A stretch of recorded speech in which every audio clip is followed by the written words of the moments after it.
All right, now try it. Now that I'm in, I can get you in. Okay. How do I make everything else disappear on my screen up here? You see the screens and you've got. Not perfect. Yeah, it's still not showing up on the screen. It will secondarily, momentarily, because it's there on my screen. I went through the screen, through the Weebly site, the online. Composes online. Is it showing up yet? Nope. I see Nathan is logged in.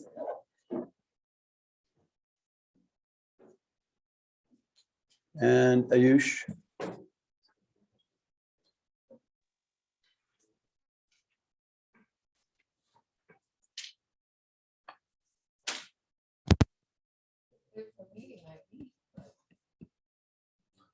Well, how did we get people to sign on if it's not working?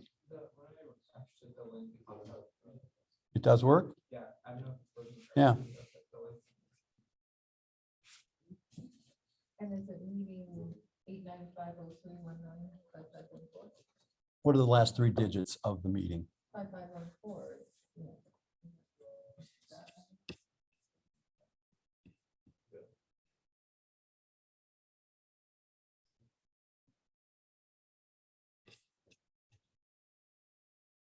It's 89503195514. Yeah.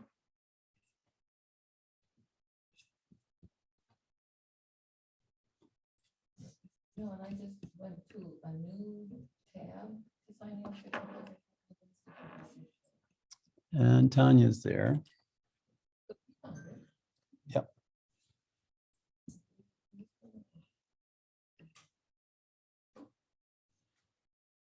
If you could put your, and there's another one. Lucas, thank you. Hi, Tanya. Last time I saw you were in a very dark room. I could barely see you. It's very, now the sun has come up. Okay, great. Hi, Nathan. Did anyone get the notification about the notes for today's lecture on alternative harmonies? You should have gotten it through your Google notification. So you can follow along this on your own. We can do this later, but I'm going to go through my notes. But I'm also going to keep the camera. I'm not going to share the document unless you think I should share the document. These are my talking notes. These are my talking points. So I'm going to use it for me to at least talk about what we're talking about today. But it's not, and it's there for you to look at, take notes on it for yourself. But it's really, I want to talk to you rather than have you look at the screen and look at me. I'm the guy talking. Let's see. Is it in the Google Drive? Yep. And I sent all of the students my talking points. I didn't send them to you, Sarah, or you, Sharon. It is in the Google Drive, and I will tell you what it's called. It's alternate harmonies under the Randall Avail for Lessons title of the document. So let me start. Because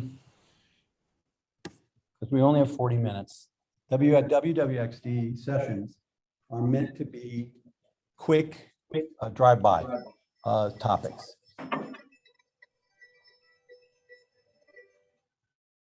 On specific strategies or ideas or practices that composers have used. We're going to listen to, I think, 3 pieces today. We're going to be listening to the Ravel String Quartet for just a small smidgen of time. We're going to be listening to, oh yeah, it'll work. We're going to listen to Webern, a little bit of Webern, and we're going to listen to Nico Muhly, who's an American composer in his 30s right now. Nico lives in New York. Our good friend Webern was shot during World War II by guards. He was out and smoking a cigarette on the street corner during World War II. Germany, and they mistook him for being out and breaking curfew, and they shot him, caught, and killed him. Ravel is a master composer. He wrote one string quartet. Now, why am I picking? I'm using Webern's string quartet as well. I'm using string quartet because we have available to us 6 or 7 string players, a cello, 2 violas, 3 violins. And many of you may want to consider writing a string quartet or writing for strings with other instruments. And so I wanted to give you a chance to look at the scores of composers who've written string pieces and what sorts of things work particularly well. So that's why we're listening to these pieces. The definition of music. Does anybody know what OST stands for? Not Sarah, not Sharon. OST. Yeah. Original soundtrack. That's awesome, but not what I was thinking. And I don't want you to guess what I'm thinking, but I do want to suggest there is a definition that I use all the time. It's easy for me to remember because I remember abbreviations really well. I don't remember a lot of things, but I remember abbreviations. OST stands for, or is the definition of music: organized sound in time. That is a pretty broad definition. It could be a fleet of trucks choreographed passing a specific corner street. That's organized sound in time. It could be a string quartet by Ravel. It could be a hip hop tune. It could be a whole bunch of things. But the broadest definition of music that John Cage came up with was organized sound in time. That I think you want to think in these terms because it broadens the definition. We typically think notes and harmonies and all of that stuff. I want you to think in a broader sense about what time means to music and what your organization of that time is using sound. So OST. I want to also talk about the thousands of decisions that you have to make for every 1 minute of music that you are writing. The thousands of decisions that you have to make for every minute of music. And I think most of those decisions aren't decisions, they're just your practice. You always do the same thing. So I want you to be more conscious of your decisions as you're writing pieces this week. You're making decisions the moment you start thinking, you're making decisions. I like this and I don't like that. I like this and I don't like that. But I've listed in my notes, my talking points, that most people start with pitches. They start picking notes before they've even decided what instruments. They start writing notes. And I want to see a show of hands of the people who say, yeah, I write that way. Please don't be afraid to confess, because that's how I write too. Raise your hand like this, not like this. Like this. All right. So when you start composing using pitches, you are implying a whole bunch of other choices as well. So be aware, this is the dangerous place to start. Who starts writing pieces by writing the harmonies down? You know, like a chord chart. Yes? Anybody tried that system? Because you don't have to try one system to be a composer. You use a whole bunch of systems. So one of the ways we organize or start generating music is with pitches, and typically a melody gets started. And you may or may not be aware of the fact that you are choosing one of 3 choices. Once you write the first note, you have 3 choices: up, down, repeat. Up, down, repeat. Next note: up, down, repeat. Up, down, repeat. Up, down, repeat. Up, down, repeat. You repeat that process over and over again. And you've forgotten one of the things that pitches are under that category is rest, silence. So pitch, pitch, pitch, pitch. And we start writing pitches, melodies that are just a cascade of notes and we had a couple of examples in our reading last night. No breath, no chance for a breath. Use silence as you're writing your pieces. And think in terms of breath. How many notes can you play before you have to take a breath? And if you're using generating pitches, breathe as you're coming up with those pitches. Don't just write notes just off your eye. Use your body. Use your body as you're writing melodies. So up, down, repeat, rest are your 4 choices. The next category of things, and we don't even recognize this is happening, rhythm. You start writing notes and then you say, oh, that'll be a quarter note, that'll be 2/8 notes and a quarter note, and then et cetera, et cetera, et cetera. The important thing to know about the rhythms, now I'm not talking about our harmonies yet, have I? We're talking about alternative harmonies. And right now, the rhythm and the pitch imply harmonies, a rhythmic harmony, a harmonic rhythm, and harmonies as well. And we're going to get to how we get to the alternative harmonies in a second. But pitches and rhythms, think in terms of patterns of rhythms. Don't think just note, note, quarter note, quarter note, quarter note, quarter note, quarter. That's not a pattern. That's just a machine gun, slow machine gun. Think in terms of varying patterns of short and long. And I think you'll find yourself writing stickier melodies. Sticky is, for me, is something I could remember, that I don't have to remember. I don't have to write it down to see and read it to hear it. Oftentimes, I use 3 methods of generating melodies. I play and improvise, or on my cello, I sing, or I hear it in my head. And if I hear it in my head, I guarantee if you generate melodies that are heard in your head, they will be sticky because you won't be able to remember them unless they are sticky. And if you start analyzing your melodies that are really you sung in your head, you know how it goes, you can repeat it, you go off and do the laundry and you come back and you could still sing the melody, maybe slightly differently, but you still have an idea of it. It's because it has a pattern of rhythms and a pattern of pitches that are sticky. You remember. I would look for projects from your own self that have that sticky quality. The next thing is tempo. I don't remember how many times I've seen a piece out of JCI that does not have a tempo. No tempo. Every tempo. Nothing's right, nothing's wrong. It's in between. Leave it up to the performer. I expect every piece this week to have a tempo on it because is one way to do that song. That's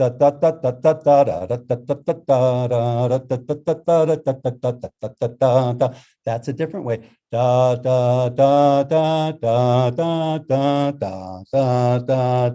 That's another way to do the song. It all depends on the tempo, and you have to have a tempo. Don't forget. Hello. Hi, Sharon. Get back to my notes. Yep. Hold on a second. When I did that, I lost my notes. Oh, here we are. No, that's not my notes. Thank you. Oh, good. Thank you. I don't have to do that anymore. Okay, here we are. We haven't got the harmony yet. Not only the regular harmony, let alone alternative harmonies. Register, never think of that. And this is early on in the picking of the decisions. What was the first thing we picked? Pitches. What was the next one we picked? Yep. Those are really going to determine your harmonies, which are going to be the thing that you're going to fall into without even thinking of alternatives. What's the next one after rhythm? Tempo. And then texture. Oh, register. I'm thinking register. Think register, high, low, and then texture. Now, texture, the way I'm using the term here is how many instruments are playing. And I'm looking at Lucas because he was doing this yesterday in his piece. But really on top of each other, the texture was as thick as a brick. But if you spread out the register, you can start hearing all the parts. They have change. There's a change, but not enough. Texture alone is not how register is set up. But who's playing at the same time? Is it 3 instruments You have 7 instruments to choose from, have 2 playing, and then have 2 imitate the first 2. And then we'll have 4 imitating the first 2. So change the thickness of what you're doing. If you have more than 2 instruments, you're going to have to be thinking about texture. You'll be thinking about it even with 1 instrument, I guess, but let's get on to the next thing. Then we have not gotten harmony yet. Dynamics, really important.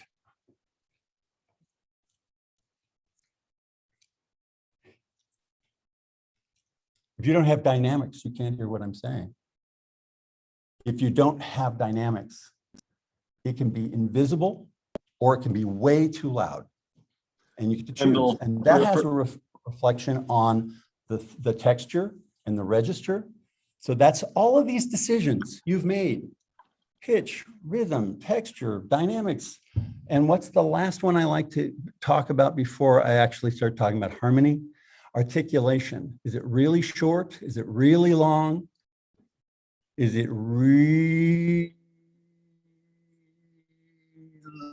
long? It makes a big difference what the expression is that you're trying to make. So if it's a song or if it's a chamber piece, if you have very, very long, lugubrious articulations or really short, tight things, it is an expression of what your intention is, and you're making decisions. The default decision is no articulation, which gives no idea for the performers what they're supposed to do, or for the listener to give it some texture, to listen to this, and texture in a different form of word, but it gives you articulating attention. You hear suddenly some short notes, it gets your attention. If everything's the same, it's not as interesting. And I want something that's interesting and sticky. I want you to blow me away with your compositions this week. Finally, as advertised, harmony, alternative harmonies. All of those other decisions you have to do before you get to harmony. Before you get to harmony, you have to do all that thinking about the musical ideas. And then you can start adding harmony. Now, if you have raised your hand when I asked this question, who starts by writing harmonies first? I do. Who else does this? Come on. You've never tried harmonies before, Sky? You never come up with it? We don't know. So what I'm interested in is whenever I find myself doing harmonies, it's because I don't really have an idea about all the other stuff. It's usually because I haven't really thought of anything and I need to get started. So I'll play a G major chord, and I'll play another one, and then I'll play another one, and I'll do it short, and I'll do it high. And then if I do that process of changing the register, the articulation, the dynamic, I start generating ideas. My head gets started. And then all of a sudden it's much easier. Now, if I just did G major, that'd be very interesting. If I did all of those other choices, all those other decisions about register, about, oh, I forgot another one, timbre. That's another. What instrument do I hear when I hear that chord? Is it strings or is it percussion? Is it glockenspiel or is it tubas, or what exactly choices do I have that I have already made? If I haven't started that, I'm looking for something to write and I'm not getting an idea, I start with the chords and harmonies. And that is one way to start. It's not the best way to start because you basically didn't have an idea and you're coming up with harmonies. So now that you've started this piece and you don't have an idea, but you do have some harmonies, let's look at what typical choices are. One of the areas of harmony, one of the ways to approach harmony is through tonality. And in fact, much of what your training has been, I guarantee you, without a doubt, your training was in tonality. Common practice tonality. Chords, major, minor. What are the other choices besides major and minor? And this is already an alternative. Yeah, Lucas, what do you think? Diminished and augmented. Augmented and diminished triads, right? And these are all triads. I'm not talking about anything but triads at this point. Major triads and minor triads. You know, one of the great things you should try when you're writing a piece, you've got the first chord, you've got the timbre, and you've got the register and the thickness of it all, and you've done the articulation. Just go back between major and minor. You'll be shocked at how stimulating that is to your imagination. Just major, then minor, then go back to major, and go back to minor. That tonality range or era, or it's both in time and in space, it was generated, this whole practice that is proliferated across the globe and across the centuries. Tonality, major and minor, diminished and augmented. That has generated millions of compositions. Millions and millions, if not billions, of compositions have been based on those 4 types of chords. So try that. There's your alternatives. Anybody interested in looking at some other alternatives? Lucas, you got something? You're interested in looking at alternatives. Okay. What you're getting at. Okay, good. Well, let me talk about 2 more things that I also think harmony you can think about as you're looking at harmony. One is foreground, middle ground, background. Composition is oftentimes, the harmony is in the background. We don't really even pay attention to it. We heard a piece last night, I think it was Charlie's piece, that had that Rachmaninoff feeling. Did anybody notice the piano part in that piece yesterday? Wonder if that was in the background. It could have been. What do you think? I think it was in the background. They were playing, Shannon was playing throughout the composition. In fact, she started the composition. And there was that long 4 to 8 measure interlude that she had by herself. And then everybody else started playing. So that was a triplet thing. Rhythm, low register, relatively short, not terribly short, but relatively short. And in the background, the harmony oftentimes is in the background. And when it's in the foreground, it catches our attention. And it actually becomes a way of being sticky. You use dynamics, foreground, nothing else getting in the way of whatever the harmony is. That can be a chorale, very much in the foreground. The melody's there, but it's embedded in those chords going by. So background, middle ground, foreground, what we can see most clearly. Where do you put the harmony in a composition? And the other thing I'd like to talk a little bit about is thinking about how music unfolds in time. OST, we organize the sound in time. There's ways to use harmony as to make it obvious to you as a piece unfolds. So the form is what we typically use as the word to describe it. I like to call it the unfolding. How a flower opens is as important as the fact that it's a flower. If it's a really tight bud of a rose and it slowly over days unfolds so that you see more and more and more and more petals, and then it continues to unfold and down, all of the petals go to the floor. That is the unfolding over time of a rose. And I would like you to think in terms of how something unfolds as you're doing harmony. So the alternative harmonies have to be thought of as happening in time, and not just, oh, I can keep out doing those harmonies that I started at the beginning. There's maybe that B section that has different harmonies, and then we'll come back to the A section, and those harmonies will play out for the next 16 measures. And I don't have to think about those. I already know what those are. I would rather you start thinking as a timeline of a rose, the life, the unfolding, and the passing of a rose. And how do you unfold that harmony so that it keeps our attention, and we keep being surprised and startled by, oh my goodness, this is all of a sudden only diminished triads. Wow, that's different. That's different. Oh, now it's augmented. And now I'm going to come to harmonic language. Now we heard a number of harmonic language pieces last night.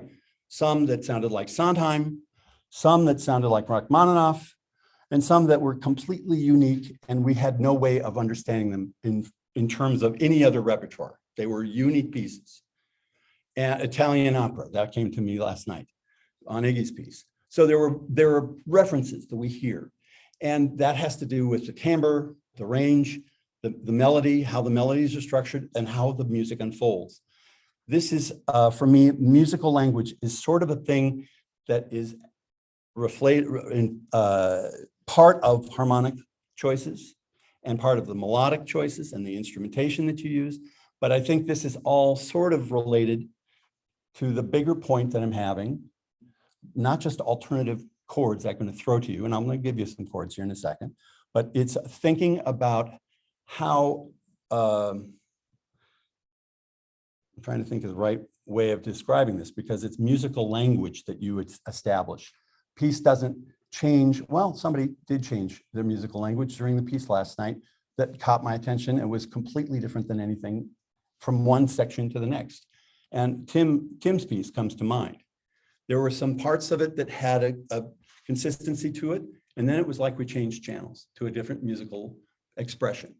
And that can be also very startling and gets your attention and might be sticky.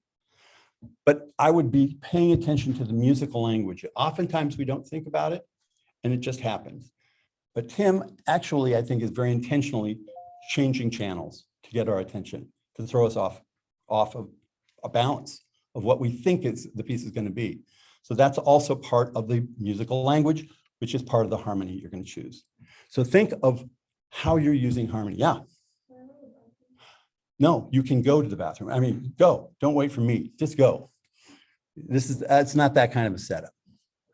Okay, well, I'm going to talk about alternative harmonies. We've come up with 4 right away. 4 kinds of triads: major, minor. Which one is the alternative here? Depends on who goes first. Is it a minor tonality to set up, and then you throw in some major tonalities? And I don't mean just a chord, I mean a section. Suddenly it's a major section. So you have to think in terms of alternatives to what you set up at the beginning. And that can be changing to a different tonic. Areas of a piece of music that we're going along just fine in C major, and it's just great. But the second section is G minor, which is a dominant, functions as a dominant to the tonic from the G down to the C, but that could be a minor. Or we could go C major and then a whole section of G major, and then it goes to minor.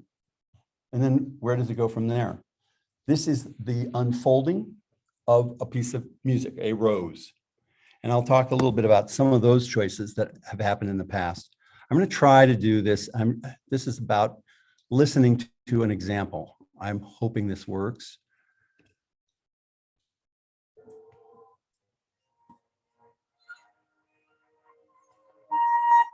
Many people don't realize that almost all the power they need to run their family business is landing right on the roof every day.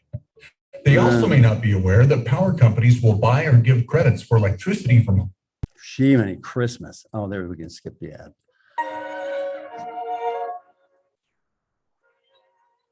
Is this major or minor? Don't raise your hand, just think. Listen. Randall, I can't hear it. Randall, hello? I can't hear it. I can kind of hear it.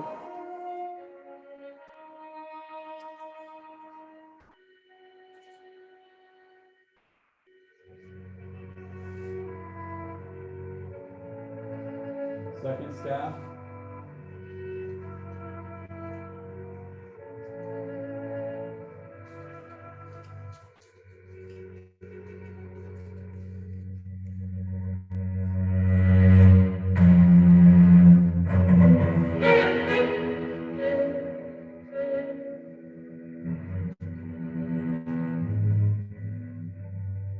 Come on, commencing in the bass line.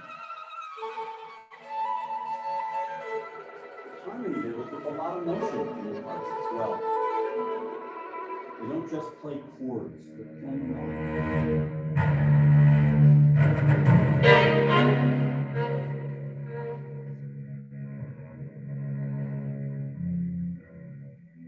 chromaticism. Now we're in C, are we? Got a C bass.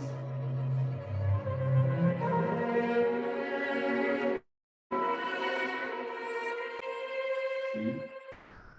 C. Harmonic C.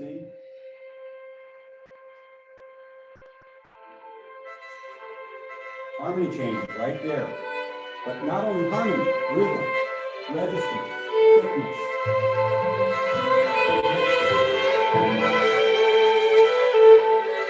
I get goosebumps with this piece.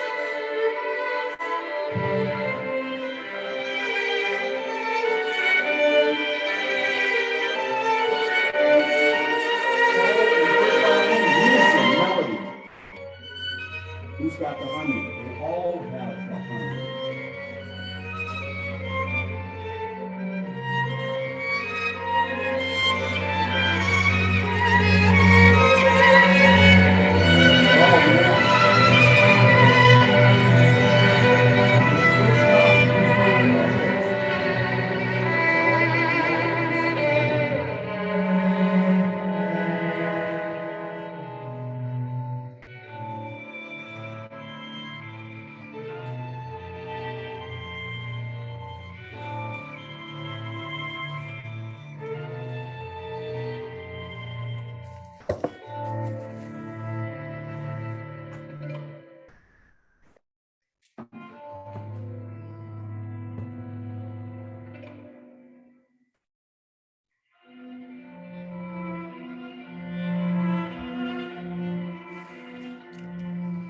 Okay. Isn't he great?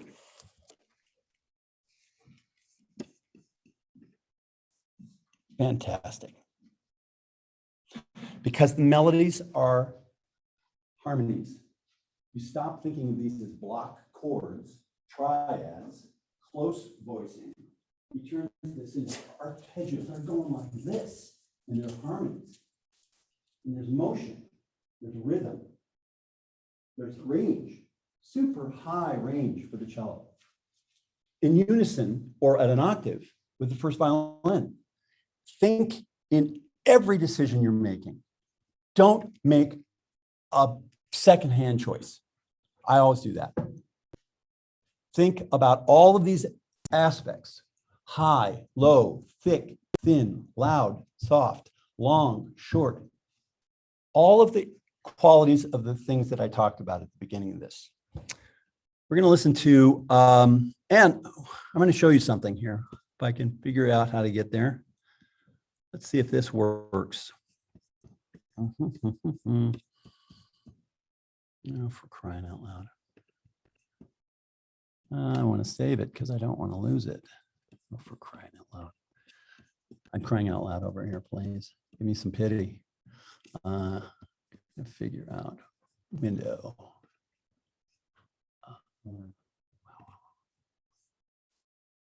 Oh, no. Did I lose it?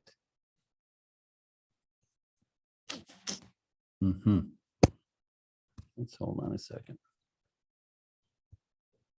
Oh.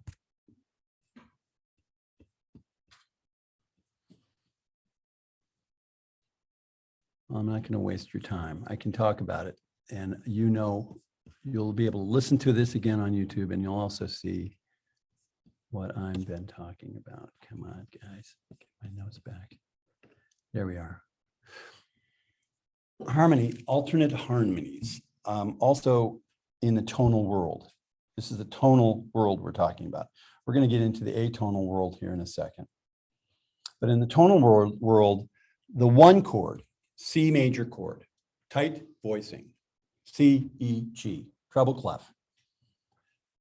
What is the alternative to that chord?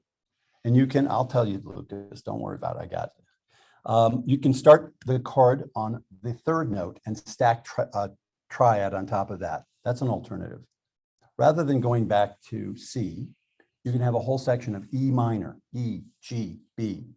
You could have an A minor, which is a relative minor, to the C major, and there's an A, C, E. It depends on what you've got for your melody. But one of the things I think you might want to try, when you have a chance to work on the piano, just do a C major scale, up and down, C major scale. Don't change it. Do exactly the same chord.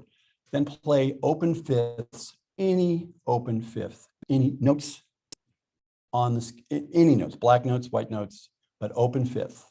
Play the C major scale over and over again. Let it become like second nature, or sing it even better. And just play open fifths. A flat, F sharp, open fifths, D, A, open fifths. Keep playing C major scale. You're going to start finding, ooh, that's an alternative harmony I hadn't thought of. Let's try that. Let's throw in another fifth, open fifth, and let the C major scale go. And then what's going to happen, and I guarantee you, I don't guarantee you, I predict that you're going to start changing that C major scale by saying, I think I'd love to have an A flat in there. Oh, maybe an E flat. What if I did it? Oh, that's going to alter. I'd have an extra note in the scale. I put an A, C, D, E flat, E, F sharp, G, A, B flat, C. Ooh, and that goes well with this chord progression. If I just did that pattern of open fifths. As you keep doing a pattern, you're going to alter that C major scale, and there's going to be alternative harmonies going to start coming up to your mind. That's a way of improvising alternative harmonies. That makes sense? Yes? Did that pass the muster? Okay. Besides one chord, an alternate to a 4 chord is a 2 chord. In the key of C again, F is an F major is the triad, and you can go a third lower and do the same accidentals. D, F, A. D, F, A is the D minor, and that is the alternative to an F major triad. In fact, you can take any chord and do it minor third lower, and a minor or major third above it and below it. That's an alternative harmony. And then once you start playing with that, and I do mean play, you're going to start making stuff up that you say, oh, this is a different quality, and it might change the melodies. I'm going to come up with another tune that I didn't think I had. Start with the tune you've got, throw in all different alternative harmony, and you may find yourself playing, singing, hearing other melodies. All right. Alternatives, minor third above, major third above, minor third below, major third below that original harmony. That might be ways to start thinking about how you can come up with alternatives. I would say, what's the alternative to a 5 chord is a diminished chord. If you go B, F, B, D, F, if you do a 5 chord is G, B, D. Imagine that picture in your mind, whatever G chord you've got, or whether it's on the keyboard. Start on the third of that chord, B, D, F. That's a diminished triad. And I haven't even started talking about 7 chords. Haven't even started talking about 7 chords. That changes the color and the function, harmonic function of a 5 chord. If you start at 7, a 5-7, what if we made a D minor chord, D, F, A, and then made it major, D, F sharp, A. That's called the secondary dominant in the key of C. And it becomes a function harmonically as a 5 chord going to, if D is the dominant, what's the tonic? G. So all of a sudden, you can start changing the major minor quality of your chords, and they start changing their function. And your ears are going to be very familiar with saying to itself, oh, that was a D minor. Then I've gone back to major. Then I've gone to minor. I've gone to major. I've gone to minor. I've gone to major. And now I'm in the key of G. I knew that was going to happen. That's the end of my meeting. I want to play one piece that I think you might enjoy. Let's see, how do I do that? Here, there we go. Let me change the timing of this. 3:48. Here is music that goes from dissonance to consonance. Oftentimes we think of dissonance music being dissonant and staying dissonant. Schoenberg, Webern, the 12-tone composers.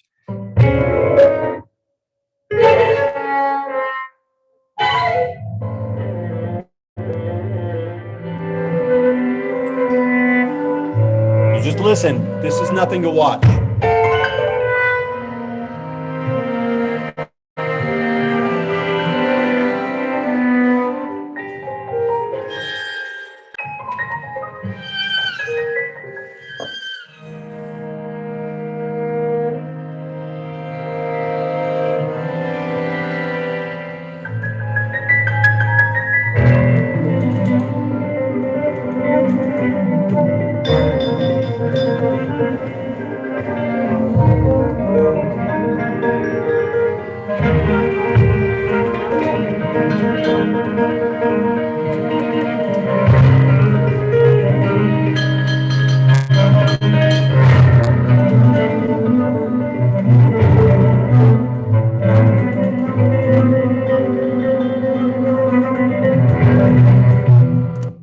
This is Nico Muley. The notes that I shared with you on Google has a link to this piece. It's called Drones, Variations, and Ostinati. What's it called? And Ornaments. It is a contemporary piece of today. And the point this piece makes is that oftentimes we think of dissonance as something that's always changing. And it's a different, dissonance is measured at different times in the history of music, saying that's dissonant. Oh, that's dissonant. And this is concord. This is C major. We just talked about the minor third, the major third. That is consonant. That you were just talking about that with Bach. That is not true prior to Bach, 200 years.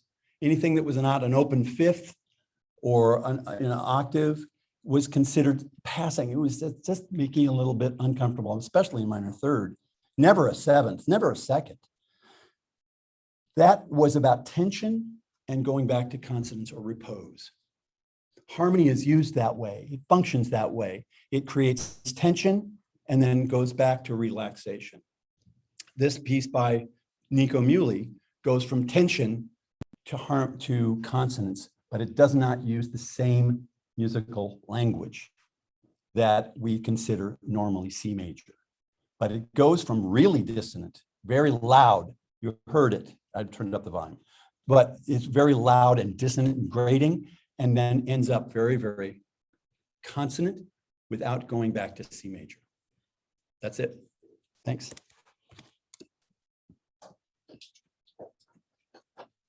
Gee, theory never got applause before, but thank you. There we go. Great. I think we're done. Yeah, I'm sorry about that.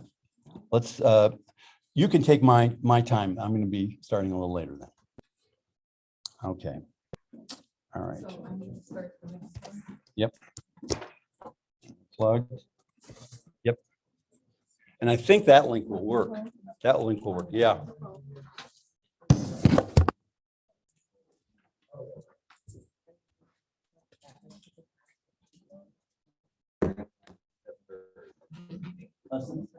Great, great.